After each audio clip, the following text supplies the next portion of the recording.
দেখাবো পার্টি এই মানে আমি আমি একদম সাধারণ মতো বলতে চাই। আমি অত দেশ বিদেশের কথা বলতে চাই না, অত গর্বের কথা বলতে চাই না। আমি একদম সাধারণ, যেহেতু প্রতিদিনই তো আমার কাছে 1000 মানুষ আসে, সেই কথাটাই আমি তুলে ধরতে চাই। সামাজিক কথা যেটাকে বলে, ধরে নিন হিন্দু মুসলমান জাতি ধর্ম বর্ণ আমরা সবাই পশ্চিমবাংলায় বসবাস করি। 4 জুলাই থেকে যে মানে আপনার হলো ভোটের রেজাল্ট আউট হলো, সরি, তো ভোটের রেজাল্ট আউট হওয়ার পরে কিছু কিছু মানুষ অবশ্যই যারা রাজনীতি করে, আমি বলবো যারা রাজনীতি করে তারা বেশিরভাগ চাই যে আমার ব্যক্তি স্বার্থটাকে কিভাবে তারা ইউটিলাইজ করবে। কিন্তু সাধারণ মানুষের সাথে যারা মেশে, আমি বলবো যে সাধারণ মানুষের সাথে যারা মেশে তারা কিন্তু জানে তাদের মনের ভাবটা কি। আজকে কিন্তু আমি ডাকলে কিন্তু 5000 মানুষও ডাকতে পারতাম, কিন্তু তার একটা অসুবিধা আছে। অসুবিধা বলতে আমি একদম বলেছি যে আমি গ্রামের কথা, সাধারণ মানুষের কথা বলবো। অসুবিধা বলতে এই যে ভোটের রেজাল্টের পর আমি দেখতে পাচ্ছি যে আমারই গ্রামের মানুষ কেউ আইএসএফ এ যাচ্ছে, কেউ সিপিএম এ যাচ্ছে, কেউ কংগ্রেসে যাচ্ছে। আমি তো চিনতেই পারছি না যে কে কোনটা। আবার টিএমসি যারা ছিল তারা টিএমসি তে আছে, বা হয়তো কোনো পার্টি ঝান্ডা নিয়ে ঘুরছে। খালি এই মানুষগুলো যে আমরা একত্রিত করবো, তার সলিউশনটা কি, এইটা আমাদেরকে ভাবতে হবে। আমার কিন্তু কিছু প্রশ্ন এগুলো, আমি জাস্ট আপনারা 20 জন মানুষ এখানে আছেন, তাই আমি আপনাদের কাছে প্রশ্ন করছি। কিছুদিন আগে ওই যে দিদিভাই বলছে যে স্কুল বন্ধ করার কথা, আমি একজন ভাইকে দেখেছি, আমার উনি শুধু হোসেন না, শুধু উনি একজন সাংবাদিক এবং মানে পশ্চিমবাংলার ভালো একজন মুখ, সেসব নয়, উনি কিন্তু আমার একজন গার্জেনও। আজকে আমার একটা প্রতিষ্ঠানটা দেখছেন না কি সুন্দর সাজানো গোছানো, লড়াই করতে করতে যুদ্ধ করতে করতে হাঁপিয়ে গেছি।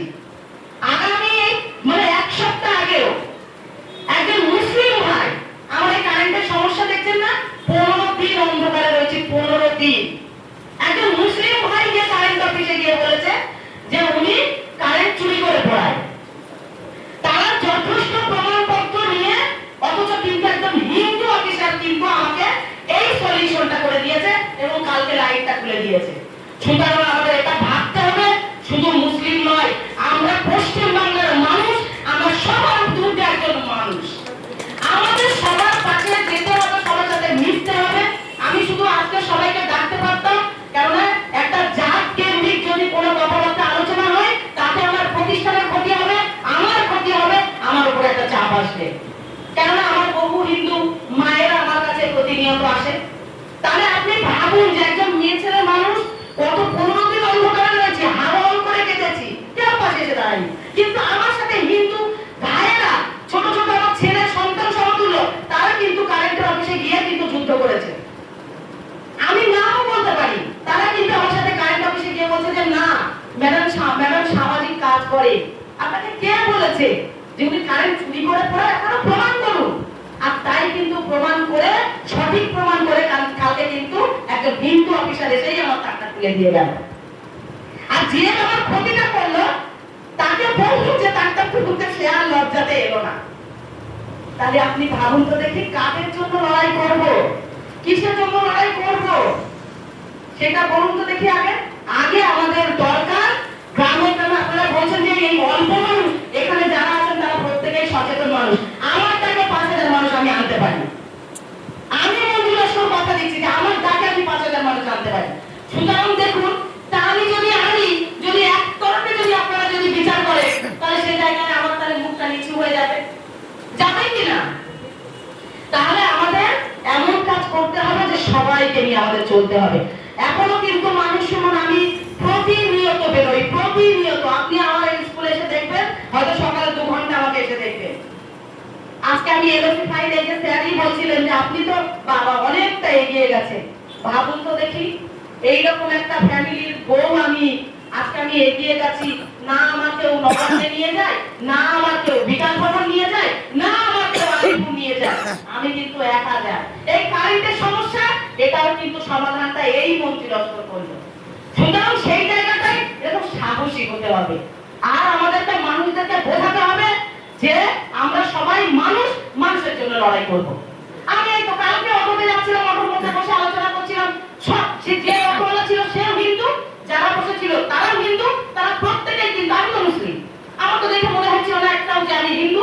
তাহলে তারা প্রত্যেকেই বলছে দিদি আমরা খুব কষ্টে আছি, তা সেই কষ্টটাকে আমাদের টেনে তো বার করতে হবে, তাদেরকে এক জায়গায় আনতে হবে। যদি না আনি তাহলে কষ্টের কথা শুনবো কোথা থেকে আমরা? আমি একটা মিটিং করবো, নেক্সট বার আমি একটা মিটিং করবো, আমার আরো একটি স্কুল আছে, সেও যুদ্ধ সেও লড়াই, তো সেই জায়গায় আমি একটা মিটিং করবো, হিন্দু সম্প্রদায়ের মানুষ সেখানে। আজকে আপনারা বলছেন না একটা কথা, এই মাথাতলাতে আমি বসবাস করি না, এখানে মুসলিম সমাজের মানুষের সব, আর হিন্দু সমাজের মানুষ যেদিন ভোটের রেজাল্ট আউট হয় আমি তখন ওই পাড়াতে দাঁড়িয়ে আছি, সেখানে কিন্তু প্রত্যেকে হিন্দু।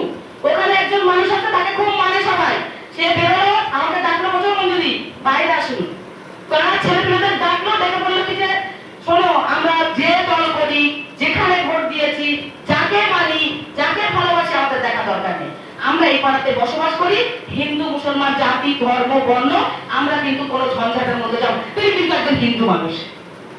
তাহলে এইগুলো আমাদের দেখতে হবে। আর আপনারা বলছেন যে আজকে মাদ্রাসা ভাঙছে, স্কুল ভাঙছে, এই যে স্যার এক্ষুনি বলেন উনি আইনের মানুষ, অবশ্যই উনি ওটা জানেন। আমি বলছি সঠিক সঠিক যদি সঠিকভাবে যদি সমস্ত কিছু মেনটেন থাকে আমাদের, তবে কিন্তু তাদের অবশ্যই বুক কাঁপবে, এটা অস্বীকার করার কোনো জায়গা নেই, তারা কিন্তু বুক কাঁপবে, তাদের জন্য কিন্তু আমরা লড়াই করব, আমরা কিন্তু পিছু পা হব না। যে ও তো সঠিক জিনিস, তাহলে ওকে কেন ভাঙবে? হয়তো একটা ভাঙবে, কিন্তু দ্বিতীয়বার যখন ভাঙতে যাবে তখন কিন্তু অবশ্যই কিন্তু আমরা পাশে গিয়ে দাঁড়াবো, যে আপনারা একটা ভুল করেছেন আর আপনারা ভুল করতে পারবেন না, কেননা এই লোকের সমস্ত কিছু ঠিকঠাক আছে।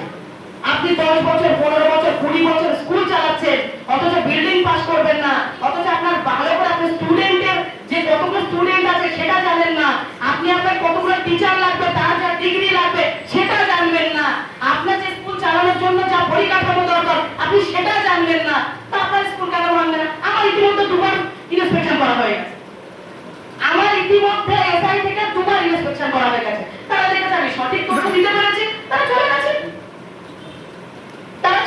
তারা তো কোনো প্রশ্ন ছিল না, তারা আমাকে যেগুলো প্রশ্ন করেছে আমি উত্তর দিয়ে দিয়েছি, সঠিক উত্তর, তারা চলে গেছে এখান থেকে। তাহলে এইভাবে যদি আমরা সঠিক পথে চলতে পারি, আগামী দিন আমাদের বিপদ আছে, কিন্তু যারা মনে করবেন যে বিপদ আমাদের তৈরি করছে তাদের কাছে আমাদের যেতে হবে।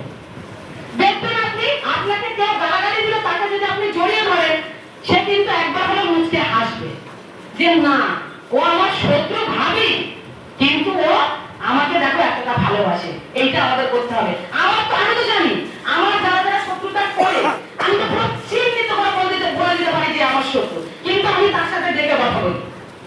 এই আজও পর্যন্ত এই মাথাতলার বুকে যদি কোনো পুরুষ ছেলে যদি স্কুল করে দেখাতে পারে, তা আমি আমাকে যা শাস্তি দেবো মনে আমি মাথা পেতে নেবো। এখানে এতটাই চাপ,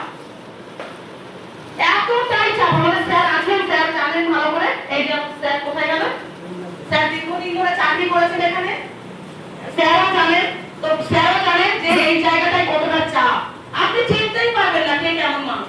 আমি আমার একটা অ্যাক্সিডেন্ট হয়েছিল, আমাকে জিজ্ঞাসা করছে যে আপনার কি কোনো শত্রু আছে? আমি বললাম কই না তো, আমার তো কোনো শত্রু নেই, আমার তো মনে হয় না যে শত্রু আছে আমার কেউ, আমার সবাই বন্ধু। তা সেরকম ভাবে আমাদের শত্রুদেরকে বন্ধু ভাবতে হবে, তারপরে দেখবেন যে আমরা ঠিক একদম সঠিক লোকে, যদি ইংরেজরা যদি আমাদের দেশকে ইংরেজরা যদি আমরা তাদের কাছ থেকে যদি তাদের এত শক্তিশালী ছিল, তাদের কাছ থেকে যদি আমরা দেশ স্বাধীন করতে পারি, এত সামান্য